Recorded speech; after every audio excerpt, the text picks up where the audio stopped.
Rebranding your life is making a conscious choice on the way that you're going to live, the habits you're going to keep, and the way you're going to present yourself to the world and behave. So when a company rebrands, you may have seen this, where maybe they'll change their logo or they'll change the colors that they use, or their tone of voice and the way that they're communicating with customers or in their advertising will change. That's called a rebrand. And when companies do this, they are deciding a conscious effort to say, we need to present ourselves in a different way. We either need to be more modern, or we need to be more fun, or we want to be more sophisticated. But when a brand does this, they're really looking at the ways that they can present themselves differently to the world. And you can do this with your own life. And there's a way for you to actually rebrand your life so that you can present yourself and be this person that you want to be. When you're feeling just kind of ho hum about life, or maybe things are not going the way that you want them to, a rebrand can be actually exactly what you're looking for. This video is going to walk you through kind of a guide of how to rebrand your life and make sure you're aligning with that. And then I'll also have some information at the end of how you can continue and make sure that you're becoming this person that you want to be, that you are truly stepping into the life that you desire, the things that you want, and obtaining your wish fulfilled and the desired outcomes that you have in your own life, because you are fully capable of having those. You are completely capable of living this life that you truly love. You just kind of need some steps to get there. And a rebranding is a great way of looking at it. It's a super fun process. This should be a fun journey, right? It's a fun process for you to figure out exactly how you want to present yourself and what you want to think about yourself. Our identity is so core to who we are, right?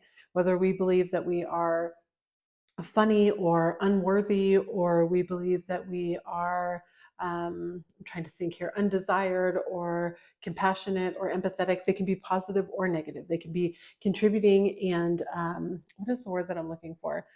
Supporting what we want to be, or they can be completely unsupportive and in total opposition of how we want to live and the way we want to present ourselves. And so the first step here is, I want to say that becoming curious about yourself and being honest with yourself is two of the greatest things that you can do. So the more that you become curious, you start to question your beliefs. You start to question the way that you're behaving. You start to question the things that you're doing. And the more that you do that, and it's not an obsessive way, right? But just the more you're curious, like an actual childlike curiosity, the more that your mind can expand. I remember my mom telling me about how, you could only get into the kingdom of heaven if you were childlike. Sorry, not curious, but childlike. And she always kind of equated this to, as you get older, that your mind starts to slip. And I had this epiphany when I started becoming much more curious with myself, that the kingdom of heaven is unlocked by curiosity. So the more curious you are with yourself, the more childlike you are. Kids are so curious. They're always exploring. They want to know questions. They ask why a million and one times a day. And the more that we can get back to that, especially about ourselves, the better off we'll be. And we're going to get into this here in a little bit. So there's some questions that you can ask yourself to kind of guide how you want to rebrand yourself. And we're going to start by taking a look at your desires, what the things are that you actually want, and not the things that you think others should want of you, or that you think is, within the realm of being logical possibility. No, we're going to throw that out the window, because we're going to do a process now that it doesn't matter what you think is in your current possibility realm. You can expand outside of that. Again, we're going to become childlike, and we're going to use our imagination and start thinking, who could I be if I could be anybody? If I could have any identity, if I could live a life that is truly like amazing to me, how would this look? And so one of the first questions I want you to ask yourself is, if somebody were sitting and describing me, they were talking about me, how do I want them to describe me? How do I want them to talk about me? If my children were playing with some friends and their friends were like, oh, what's your mom like? Or what's your dad like? And they were to respond, what would I want them to say? How would I want them to describe me? What traits would I like to have? And so I have a journal that I'm going to list down below. It's a free guide. If you want to grab it, the link will be down below. But what it does is it walks you through these questions and then how to align to this person. So we'll go through these questions. There's some other ones on there as well, but it's a guide to the rebranding. So if you would like to have a guide, that link is down below. You are more than welcome to sign up. If you have any questions about it, you can either leave them in the comments down below or shoot me an email, unleashinghappiness@ceciliahendricks.com. And I'll put that down below somewhere here as well.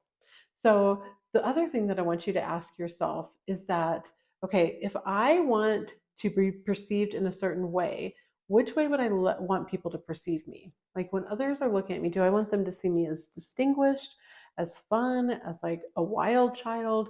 Do I want them to see me as mysterious? How do I want others to perceive me? What makes sense in my world of how I want others to see me? And then what identity and traits do I want to hold of myself? If I were listing out the traits that I want, which ones are the ones that I would want? Is it like empathetic, inspiring, curious, honest, loyal? What are those traits that I would certainly want of myself? And the reason you ask yourself all these questions to get started is because having a clear vision of you is the best way to get started. Once you know what that vision is, then you can start working towards that vision. You have somewhere to go. You have like a northern star, right, that you can kind of keep going after. And so the next thing that I want you to do is write out a list of, and this is in that journal too. If you grab that instead, there's a page for it.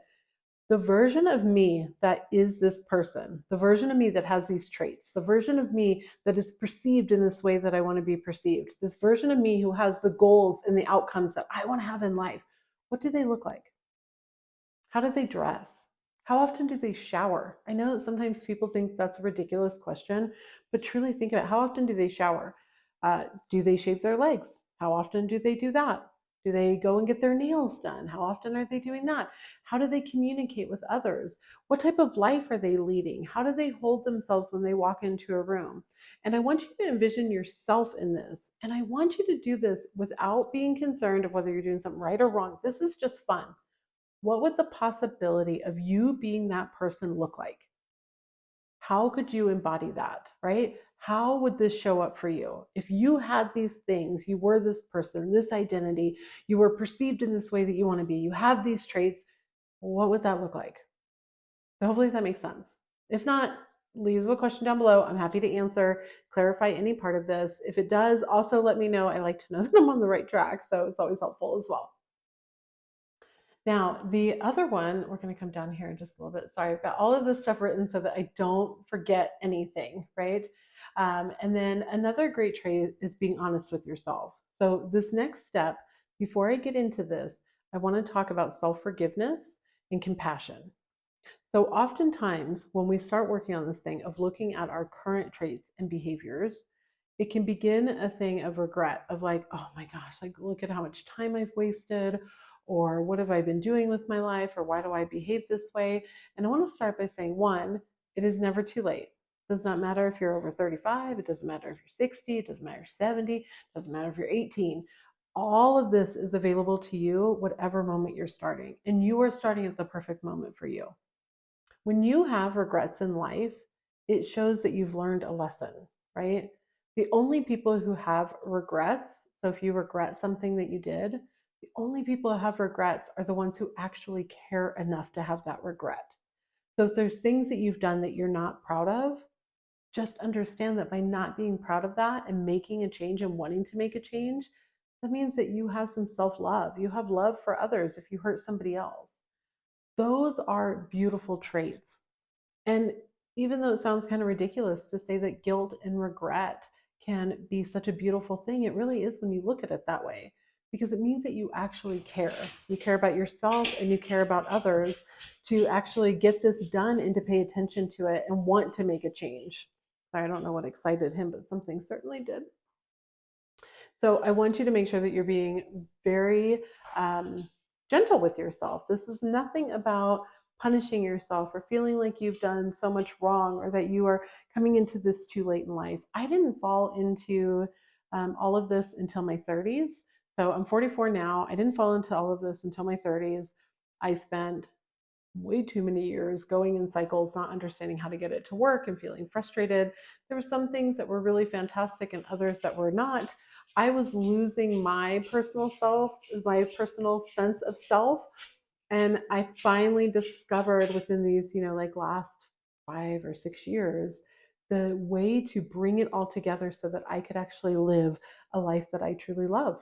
And I kind of had this point sometime last year of like, I should share this out with others. I want to get this out and make sure that the people who would benefit from it actually see it and are able to make the changes to their life. So that's why I'm here.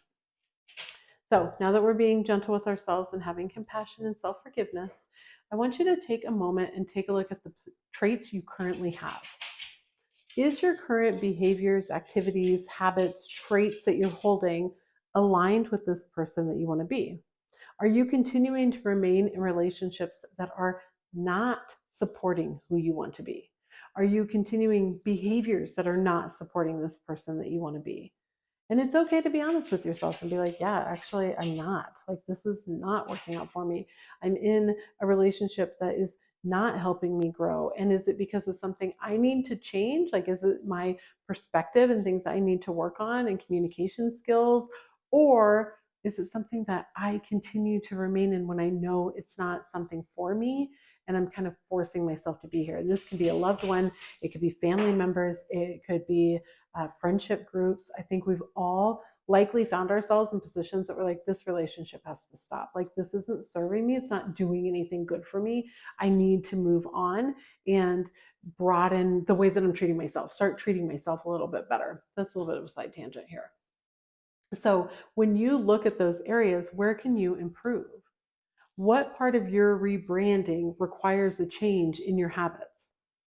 What part of your rebranding requires a change in the way that you're communicating, the way you're dressing, the way you're presenting yourself? And then every day, I want you to start asking yourself, what's one way that I can align with this new rebrand of mine? I know when I've done rebranding, I worked in marketing for many years. And when I did rebranding with companies, we would kind of start small, right? You would kind of test some things out. You might put it into an email and start seeing how things go.